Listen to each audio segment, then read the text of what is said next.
तोता मैना की कहानी। एक समय की बात है, एक पिंजरे में किसी घर में तोता रहता था। वह पिछले 6 महीनों से उसे एक पिंजरे में कैद है। तोता बाहर निकल लाख कोशिश करता, लेकिन फिर भी उसे कामयाबी नहीं मिलती थी। तोता हमेशा पिंजरे से निकलने के लिए बहुत बार कोशिश किया करता था, लेकिन किसी बार हुआ सफल नहीं हुआ था, क्योंकि पिंजरा इतना ज्यादा मजबूत था। जैसे ही वह निकलने के लिए खुश था, उसका पंख और तोते की चोंच में चोट लग जाया करता था। तोता हमेशा पिंजरे से भागने के बारे में सोचते सोचते हमेशा निराश रहा करता था।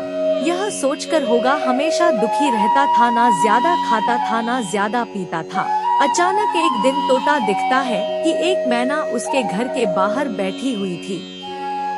तोता और मैना को आवाज देता है और कहता है कि मैना भाई इधर आओ। जैसे वह मैना तोता को देखता है तो कहता है कि तुम्हारा यह क्या हालत हो गया है, तुम कब से यहाँ हो? जब वह तोता कहता है कि मैं तो एक बहुत अच्छी जिंदगी गुजार रहा था, क्योंकि मैं मध्य प्रदेश के जंगलों में हमेशा राज किया करता था, लेकिन वहाँ शिकारियों का खतरा बहुत ज्यादा होने लगा था और शिकारी एक दिन मुझे और मेरे साथियों समेत सभी को जाल में फंसाकर बाजार में बेच दिया था।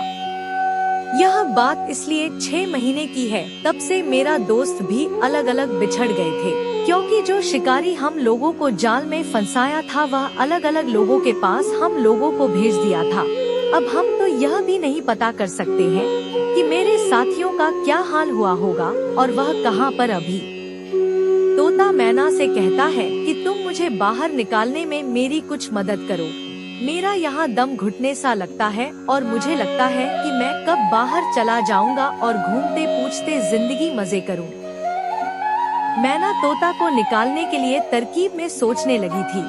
तभी तोता मैना से कहता है कि तुम अपना काम ध्यान से करना, नहीं तो यह लोग तुम्हें भी पकड़ कर रख लेंगे, और मैं नहीं चाहता हूँ कि मेरी वजह से तुम्हें कोई तकलीफ हो। मैना धीरे धीरे मेरे को अलग करने लगा और कोशिशें करने लगा। बहुत कोशिश करने के बाद मैना आखिरकार सफल हो गया था और वह तोता को पिंजरा से निकाल लिया था। जैसे ही तोता पिंजरे से बाहर निकली, वह मैना को धन्यवाद कहा और कहा कि तुम मेरी बहुत मदद की है। तोता ने मैना को धन्यवाद कहा और बोला कि तुम मेरी इतनी मदद की हो, तुम्हें जब भी किसी चीज की जरूरत हो तो मुझे कहना, मैं तुम्हारा मदद करने के लिए कभी पीछे नहीं हटूंगा। और यह कहकर वह दोनों एक दूसरे के साथ उड़कर कहीं दूसरे के छत पर बैठ गया। फिर उसके बाद हम मैना तोता से कहता है कि तुम्हारा तो खैर नहीं है, तुम आप कहाँ जाओगे? ऐसा करो, तुम हमारे साथ मेरे जंगल चलो, वहाँ मेरा घर बना हुआ है और तुम्हें किसी चीज की कोई दिक्कत नहीं होगी। तोता ऐसा ही करता है, वह मैना के साथ उसके घर उसके जंगल चला जाता है। घर पहुंचकर दोनों आराम करता है और मैना कहता है कि तुम तो बहुत ज्यादा सूख गए हो, देखो हमारे घर के आसपास बहुत सारी फल है, जाओ खाओ। तभी तोता कहता है कि मेरे पास तो घर भी नहीं है, तुम्हारे पास तो इतना अच्छा घर है और तुम इतनी विशाल पेड़ पर अपना घर बनाई हो, पेड़ पर अच्छी अच्छी फल भी लग रहे हैं, तुम्हें तो यहाँ रहने में मजा आता होगा। तभी मैना कहता है कि जी हाँ, मेरा घर एक विशाल पेड़ पर है और जल्द ही तुम्हारा घर भी हम दोनों मिलकर बना लेंगे। तब तक तुम मेरे घर पर रहो, जैसे ही तुम्हारा घर तैयार होगा तुम अपने घर में रहने लगना। अब धीरे धीरे तोता मैना की दोस्ती पुरानी होने लगी थी और वह एक दूसरे को विश्वास करने लगे थे।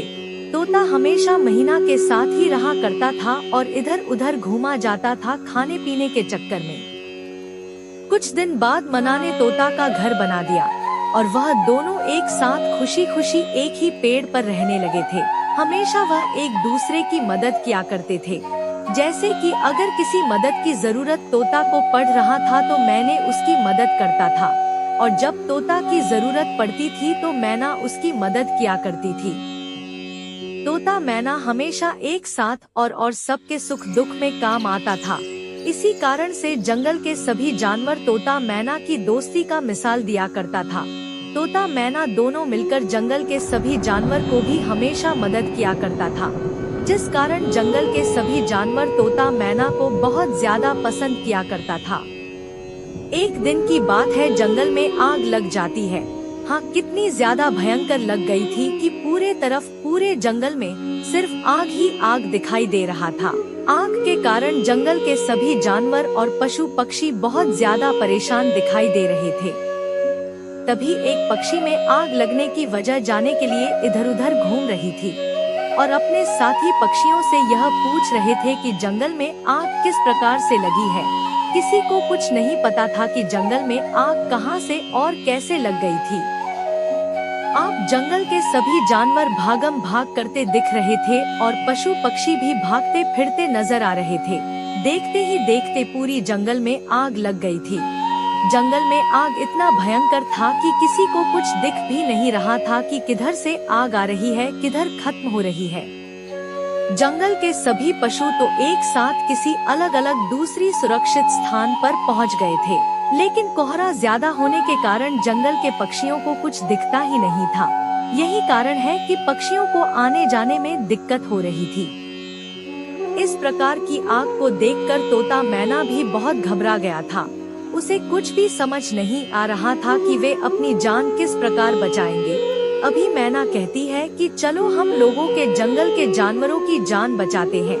तभी तोता मैना से कहता है कि हम लोग तो खुद ही नहीं उड़ पा रहे हैं, तो हम लोग किस प्रकार से जंगल के सभी पक्षियों का जान बचा पाएंगे।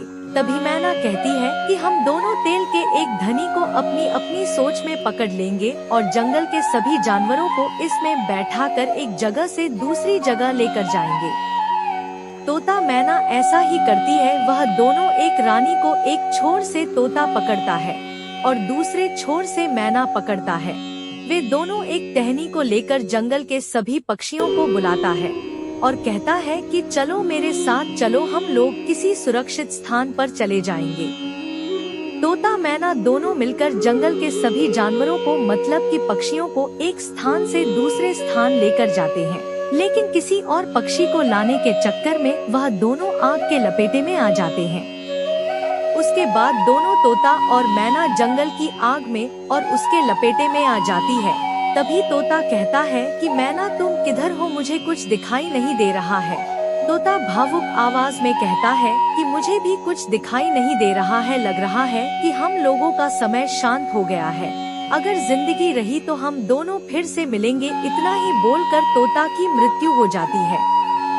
उसके बाद महीना भी इधर उधर घूम घूम कर आग की लपट से निकलने की कोशिश कर रहा था। इसी कोशिश में वह भी मारी जाती है, उनका भी मृत्यु हो जाता है। जब जंगल का आग शांत होता है तभी सभी पक्षी उन दोनों तोता मैना का राह देखने लगा था, लेकिन बहुत दिन हो गया था, उन दोनों का कुछ पता नहीं चल पा रहा था। इस कारण से सब समझ लिया कि इस आग में उनकी मृत्यु हो गई है। सभी लोग मिलकर एक साथ एक जगह पर एकत्रित होते हैं और कहते हैं कि हमें उन लोगों के लिए प्रार्थना करनी चाहिए, क्योंकि वे लोग हमारे लिए बहुत ज्यादा मदद किया करते थे। आज उनकी मृत्यु भी हमारी मदद के कार्य नहीं हुई है। तोता मैना की दोस्ती की कहानी के बारे में पढ़ा है। उम्मीद है कि हमारी तरफ से जारी किया गया यह कहानी आप लोगों को बहुत पसंद आया होगा। यदि हमारी तरफ से जारी किया गया यह लेख आपको पसंद आता है तो कृपया इसलिए उसको, इस कहानी को अपने दोस्तों के साथ जरूर शेयर करें। तोता मैना की कहानी से हमें यह सीख मिलती है कि हमें सबकी मदद करनी चाहिए। कहानी पसंद आए तो वीडियो को लाइक करके चैनल को सब्सक्राइब जरूर करें। धन्यवाद।